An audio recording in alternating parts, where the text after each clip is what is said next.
Hi, Matt Blocky with EWA. Today we are talking about 5 tips to remove stress out of your finances. Tip 2 on how to remove stress out of your finances forever is to think very intentionally about time.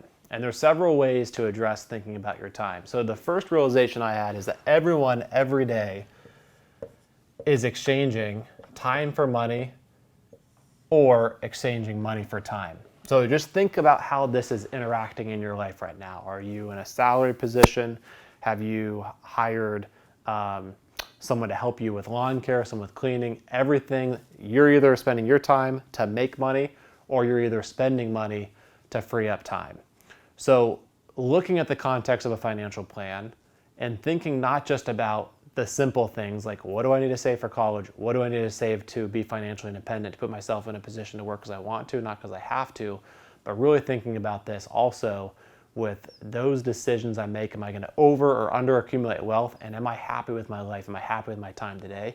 And making really intentional decisions around how you specifically are exchanging your time for money or exchanging your money for time.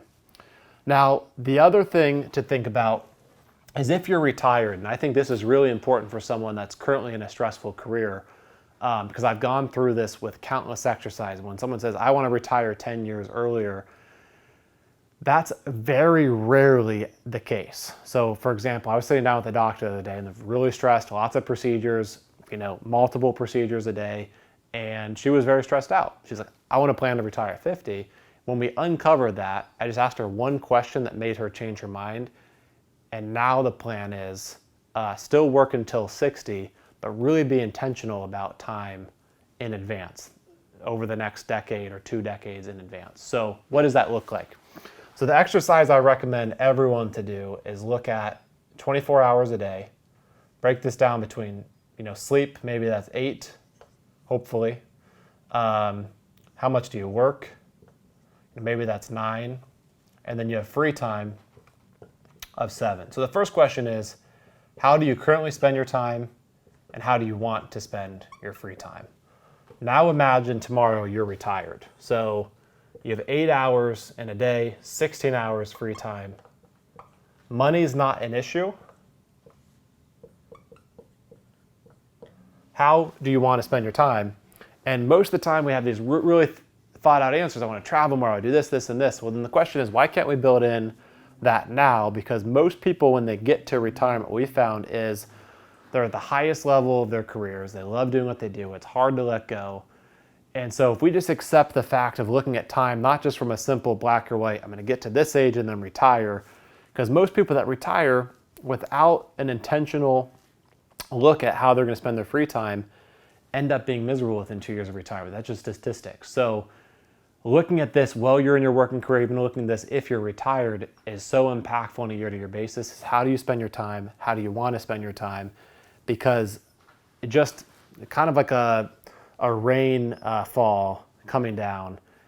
The rain or snow or dirt, it fills cracks. And so I think about our time as an open vacuum. If you don't fill your time, someone else or something else, something will fill that time for you.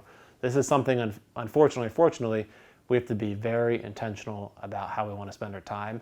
And I love this saying, don't prioritize your schedule, because most likely your schedule is someone else's agenda for your time that's been created for you. Instead, schedule your priorities. So this has been a big mindset shift for me. It's something I have to work on every year. But scheduling your priorities, everything else is just going to fit in. That's been a huge takeaway for me personally. And then also just asking myself through some thought exercises to figure out, sometimes it's not just a stressful day or a stressful year, it's the lack of intentionality I have and other agendas being put on my plate and just not being happy with the choice I've made with how I'm spending my time. But being very intentional about thinking about time, how you spend your time, I have found has been one of the top factors of eliminating a lot of stress. We can't get stress down to 0 typically with money. It's a very stressful topic, but we can definitely limit it significantly through some of these exercises.